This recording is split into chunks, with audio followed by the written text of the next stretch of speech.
भ्रष्टाचार आज इनके लिए शिष्टाचार बना हुआ है, बेरोजगारी चरम सीमा पे है। चुनाव बहुत दिलचस्प चुनाव होने वाला है जो क्वार्टर फाइनल है 2023 के चुनाव का। सगळा वाहना राम मैं थारो देसी पत्रकार रवि। खबरलोक चैनल की देसी चुनावी यात्रा में थारो बहुत बहुत स्वागत है। देसी चुनावी यात्रा अपने जो सुजानगढ़ में उपचुनाव चल रहे हैं बटे लगातार है जो जनता मिल रहे हैं, जो पार्टी चुनाव लड़ रही हैं बाव भी मिल रहे हैं। और आज अभी जो अपने साथ ही राष्ट्रीय लोकतांत्रिक पार्टियों प्रदेश प्रवक्ता महिपाल जी मेला जो अपने साथ ही बातचीत कर सकें कि कौन सा के मुख्य मुद्दा ही बन लेके है जो आरएलपी है जो सुजानगढ़ में चुनाव लड़ रही है। सर जी खबरलोक चैनल पर बहुत बहुत स्वागत है। धन्यवाद रवि भाई जी। सर अभी जो आप बात कर रहे हैं आपने जो आरएलपी सुजानगढ़ की या फिर जो आपने 3 उपचुनाव हो रहे हैं, तीना पर जो चुनाव लड़ रही है, तो कौन सा के मुख्य मुद्दा ही बन लेके है जो अपना चुनाव लड़ो जा रही है? तीनों ही जगह सरकार की नीति और रीति के खिलाफ, चाहे सुजानगढ़ हो, चाहे राजसमंद और चाहे सहाड़ा हो। 2.5 साल को कांग्रेस पार्टी के कार्यकाल के खिलाफ और 2.5 साल का भारतीय जनता पार्टी की विपक्ष की भूमिका के खिलाफ, और पिछला 5 साल जो को भारतीय जनता पार्टी को कार्यकाल रहे हो जका लोग लुभावना वादा दोनों सरकार बारी बारी में करे हैं। 13-18 की सरकार और 18-21 तक की सरकार बाके खिलाफ कि जका वादा करे कत्ता इम्प्लीमेंट होया कत्ता इम्प्लीमेंट को नहीं होया, कत्ती घोषणा जी मुख्यमंत्री जी चारों जगह घोषणा करके गया। एक जगह तो चलो वल्लभ नगर को चुनाव तो होल्ड है, पर तीनों जगह घोषणा करी बाऊ पहले 2.5 साल का जगह कार्यकाल में एनालिसिस ऐसी सपा करा तो एक भी आण को कोई सुजानगढ़ में थे खड़े हो, आरएलपी को कार्यालय के ऊपर खड़े हो, एक भी घोषणा जिसकी में 1 करोड़ रुपए से ज़्यादा की लागत का कोई भी विकास का कार्यकाल मुख्यमंत्री जी ने घोषणा करके उसका रिबन काटती हो, आप मुझे बता दें। जी अभी जो देखा कि 100 बड़ी सुजानगढ़ विधानसभा की बात कर लें कि मुख्य समस्या ही तो अगर आपने जो आरएलपी विधायक चुना जाए तो बाको की तरीका समाधान करवाने के जो प्रयास करा जाएगा। बात समस्या की नहीं है, बात आप असली मुद्दे को समझो। समस्याएं खोजने लगेंगे, हजारों समस्याएं हैं। भारतीय जनता पार्टी के पास भी हजारों समस्याएं हैं, राष्ट्रीय लोकतांत्रिक पार्टी के पास भी हैं, पर कांग्रेस पार्टी जो 2.5 साल से सत्ता में है, कैबिनेट मिनिस्टर रहे हैं यहाँ से दिवंगत मास्टर मनोहर लाल जी, उन्होंने किया क्या है? बात ये है कि आपने क्या दिया है 2.5 साल में। अब तो हो सकता है कि आपने यहाँ सैकड़ों करोड़ों की घोषणा कर दी है मुख्यमंत्री जी ने, क्योंकि वोट बटोरने हैं। किया क्या है? चाहे यहाँ वाटर ड्रेनेज सिस्टम की बात हो, चाहे ट्रॉमा सेंटर की बात हो, चाहे सड़कों की हो, चाहे आज अंतर्राष्ट्रीय स्तर पर जिस ताल छापर की पहचान बननी चाहिए, यहाँ के नेताओं की उदासीनता की वजह से वो धूमिल होना, तरह के हजारों ऐसे मुद्दे जो सुजानगढ़ के चारों तरफ आपको देखने को मिलेंगे। जी सुजानगढ़ शहर में हम लोग खड़े हैं, बरसात के समय सुजानगढ़ में आदमी पैदल नहीं चल सकता। यहाँ जो तीनों जो आपके रेलवे के जो ब्रिज हैं, ना अंडर ब्रिज हैं ना ओवर ब्रिज बने हुए हैं, और बहुत सारी समस्याएं। राष्ट्रीय लोकतांत्रिक पार्टी तो सिर्फ इतना विश्वास दिलाना चाहती है, हम तो कोई घोषणा पत्र भी नहीं लेके हैं, कि 2.5 साल का जो बचा हुआ कार्यकाल है सुजानगढ़ में अंतिम छोर पर बैठे हुए व्यक्ति का विश्वास जीतने का काम करेगी, उसकी उम्मीदों पर खरा उतरने का काम करेगी।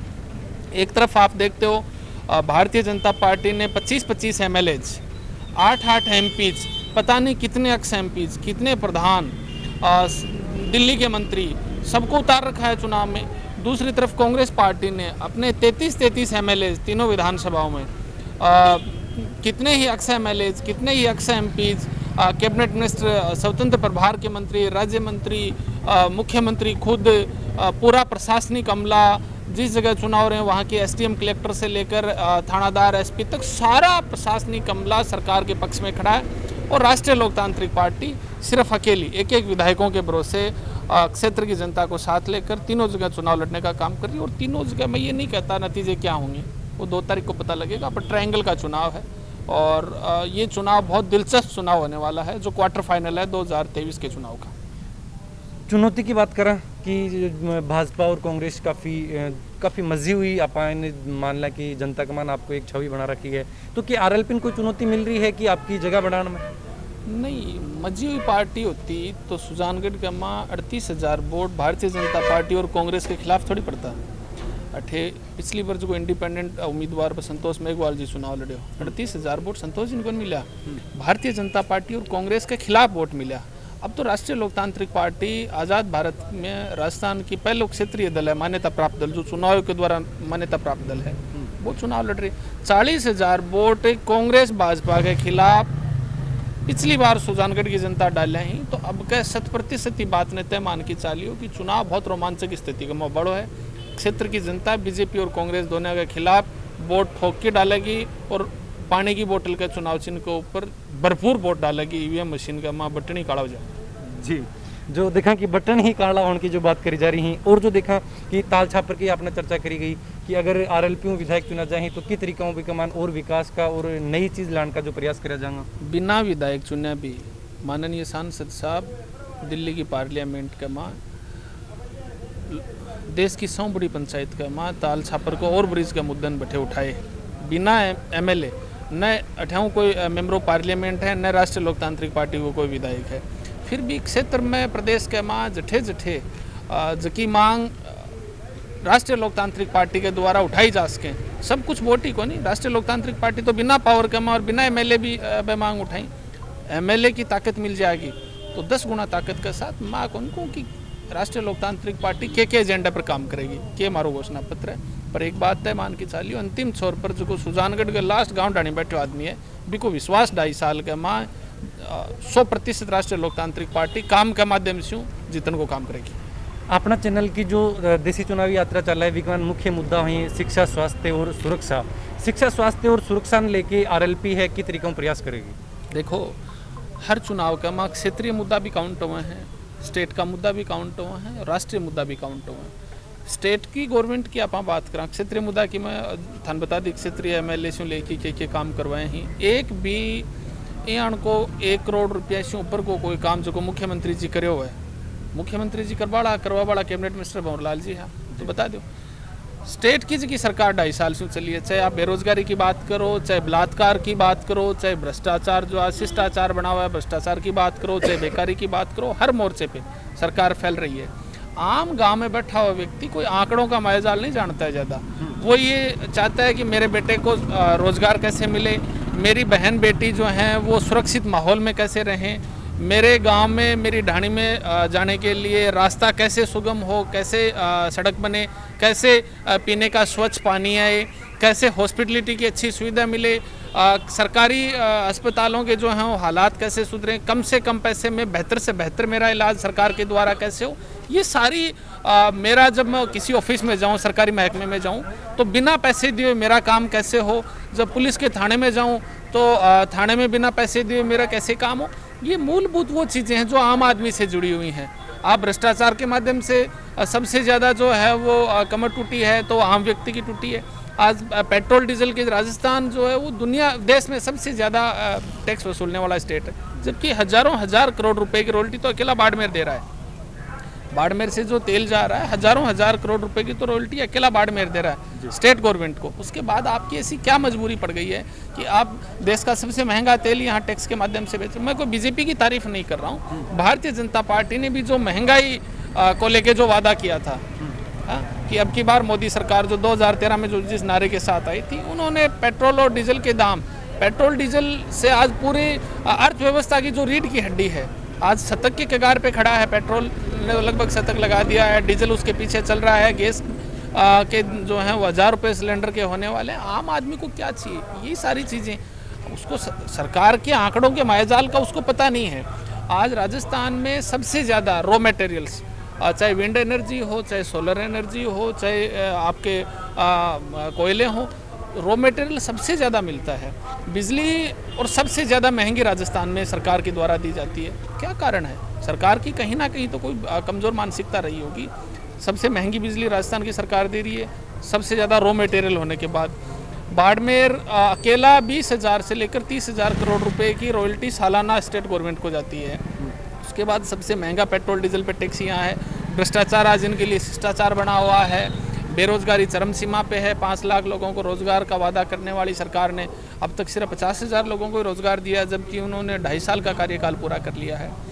बलात्कार में पुलिस के हाथों में जो हथियार आमजन की सुरक्षा के लिए होने चाहिए थे, आरपीएस रैंक के अधिकारी के पास हाथ में हथियार की जगह कंडोम है और वो हवस के पैसे हैं।